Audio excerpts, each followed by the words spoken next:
घाटशिला अनुमंडल के नक्सल प्रभावित क्षेत्र गुड़ाबांधा प्रखंड के भालकी पंचायत में बच्चे कुपोषण के शिकार हैं। साथ ही साथ मलेरिया भी यहां पांव पसार चुकी है।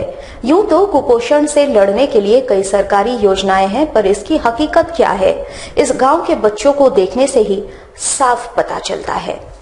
सरकार यूं तो गरीब ग्रामीणों के लिए कई सारी योजनाएं लेकर आई है, पर कई गांव ऐसे हैं जहां कुपोषण और विभिन्न बीमारियों ने पांव पसार लिया है।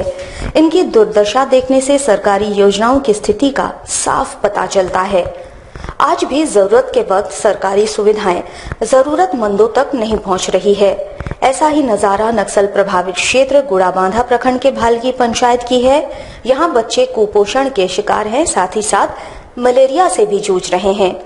इस गांव के चंपाई बोदरा की 1.5 साल की बेटी नामसी बोदरा कुपोषण एवं मलेरिया से जूझ रही है। बच्ची की मां की माने तो गांव में एक अस्पताल भी नहीं है और ना ही डॉक्टर आते हैं। हाँ, स्वास्थ्य विभाग की ओर से गाड़ी जरूर आती है, बस जांच कर चली जाती है। इसी गांव के लोपोर बोदरा की 1 साल की बेटी भी मलेरिया से ग्रसित है। भालकी स्वास्थ्य शिविर में इन दोनों बच्चियों का जांच डॉक्टरों ने किया और बेहतर इलाज के लिए इन्हें अन्यत्र रेफर कर खानापूर्ति कर दी गई। यहाँ तक बच्चों को इलाज के लिए कहाँ ले जाना है, गांव वालों को ये भी पता नहीं। बच्चे कुपोषण के शिकार न हो इसलिए आंगनवाड़ी केंद्र भी खोला गया है। यहाँ सेविकाओं को जिम्मेवारी भी दी गई है कि गाँव में घूम घूम कर ये देखना और पता लगाना है कि बच्चे कुपोषण से तो नहीं जूझ रहे। पर आंगनवाड़ी केंद्र होते हुए भी गांव के बच्चों का बीमार पड़ना सरकारी योजनाओं पर प्रश्न चिन्ह लगाता है। वहीं बाल विकास परियोजना पदाधिकारी सप्ताह में 1 दिन आकर फाइलों को देखकर चली जाती है। कागजातों में प्रखंड में कुपोषित बच्चों का कोई जिक्र ही नहीं है। आज भी अगर गांव देहातों का ये हाल रहेगा तो हमारा देश उन्नति कैसे करेगा। गांव के प्रधान पुतकर बोदरा भी मानते हैं कि इस गांव में स्वास्थ्य सेवा नहीं होने के कारण बच्चे इतने बीमार पड़ रहे हैं। एमजी विशेष के लिए संतोष कुमार की ये रिपोर्ट। क्या हुआ? मलेरिया। मलेरिया? हाँ, मलेरिया। और कुपोषण है भी? कितना दिन से है? 1 सप्ताह हो रहा है। और इलाज उलाज होता है यहाँ? यहाँ डॉक्टर आता है गांव में? आता है। आता है? हाँ। तो मतलब डेली आता है क्या? डेली नहीं तो बच्चा का इलाज नहीं कराया कहीं? नहीं। कल जांच कराया, क्या बोला डॉक्टर? नहीं कह रहा है तो मलेरिया बोल रहा है। कहीं ले जाने बोला? करीम सिटी कॉलेज की ओर से Kolhan university inter college athletic meet 2016 and 17 का आयोजन जेआरडी स्पोर्ट्स कॉम्प्लेक्स में किया जा रहा है। जेआरडी स्पोर्ट्स कॉम्प्लेक्स में Kolhan university inter college athletic meet 2016 and 17 का आयोजन किया जा रहा है। 3 दिवसीय इस इवेंट का शुभारंभ यूनिवर्सिटी के प्रो वीसी रंजित कुमार ने किया। उन्होंने खिलाड़ियों को शुभकामनाएं दी। करीम सिटी कॉलेज की ओर से इसका आयोजन किया जा रहा है। कुल्हान यूनिवर्सिटी से 20 कॉलेजों से 300 खिलाड़ी विभिन्न स्पर्धाओं में अपनी प्रतिभा का परिचय दे रहे हैं। इस दौरान long jump, discus throw, javelin, long distance race आदि का आयोजन किया जाएगा। ये 4th inter college Kolhan university inter college athletic meet 28 से 30 तक ये होना है यहाँ जेआरडी स्पोर्ट्स कॉम्प्लेक्स में, जिसकी शुरुआत हो चुकी है और 17 टीमों ने हिस्सा लिया है। 300 एथलीट्स बहुत ही सुंदर, बहुत ही लाजवाब और करीम सिटी कॉलेज को इसमें जिम्मेदारी दी गई है, इसको निभानी है।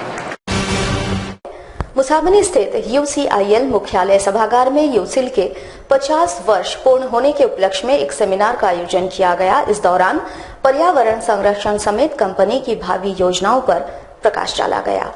मुसाबनी स्थित यूसिल मुख्यालय सभागार में यूसिल के 50 वर्ष पूर्ण होने के उपलक्ष्य में एक सेमिनार का आयोजन किया गया। पब्लिक रिलेशन ऑफिसर AK सारंगी समेत अन्य अधिकारियों ने पर्यावरण संरक्षण समेत कंपनी की भावी योजनाओं की जानकारी दी, साथ ही साथ कंपनी की उपलब्धियों का बखान भी किया।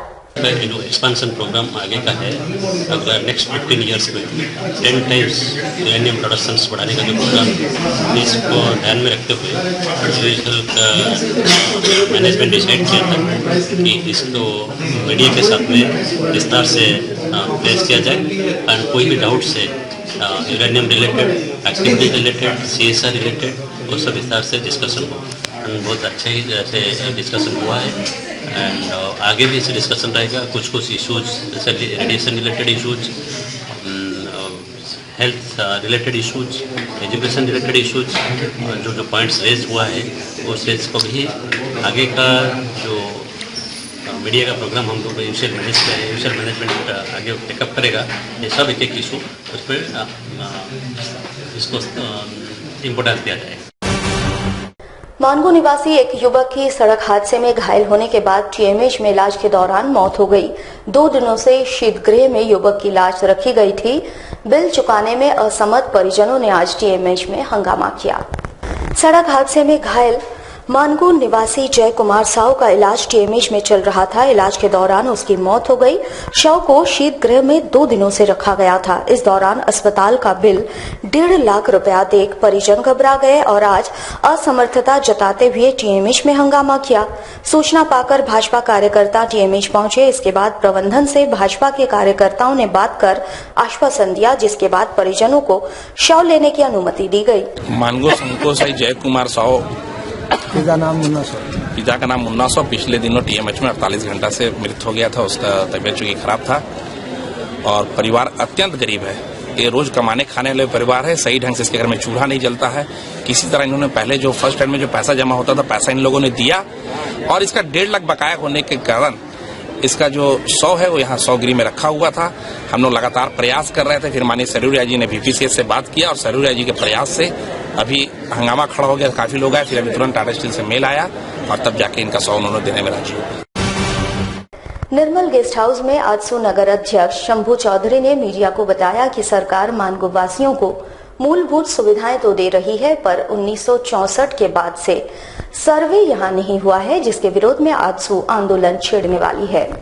आजसू नगर अध्यक्ष शंभू चौधरी ने निर्मल गेस्ट हाउस में प्रेस कॉन्फ्रेंस के दौरान कहा कि मानगो को सरकार अविलंब सर्वे कराए। मानगो में 80% लोग वर्षों से निवास कर रहे हैं। इन्हें दाखिल खारिज और म्यूटेशन रसीद काटने का अधिकार देने की भी उन्होंने मांग की, ताकि क्षेत्र का चौतरफा विकास संभव हो सके।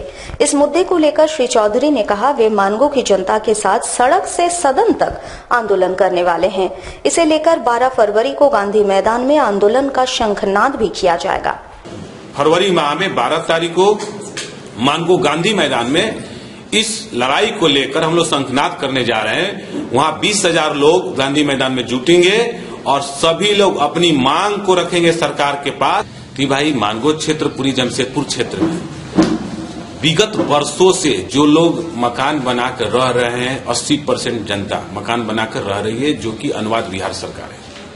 अनुवाद विहार सरकार में मकान बनाने वाले लोगों को सरकार सारी मूल व्यवस्था दे रही है, बिजली, पानी, रोड, सड़क, सारी व्यवस्था दे रही है। उस व्यक्ति से वोट भी सरकार ले रही है। तो हमारी मांग, हमारी आंदोलन है कि मानगो जमशेदपुर में सरकार अविलंब सर्वे कराए, क्योंकि 1964 के बाद कोई सर्वे नहीं हुआ आज तक। मानगो जमशेदपुर क्या पूरी झारखंड में नहीं हुई है। तो हमारी मांग है पार्टी के नेतृत्व में कि भाई आप पहले सर्वे कराओ और सर्वे कराकर जो लोग मकान बना के विगत वर्षों से रह रहे हैं अनुवाद विहार सरकार में, सभी लोगों को दाखिल खारिज और मोटेशन का रसीद कटाने का अधिकार दो। हमारे साथ लगातार जुड़े रहने के लिए आप हमें YouTube पर जरूर सब्सक्राइब करें।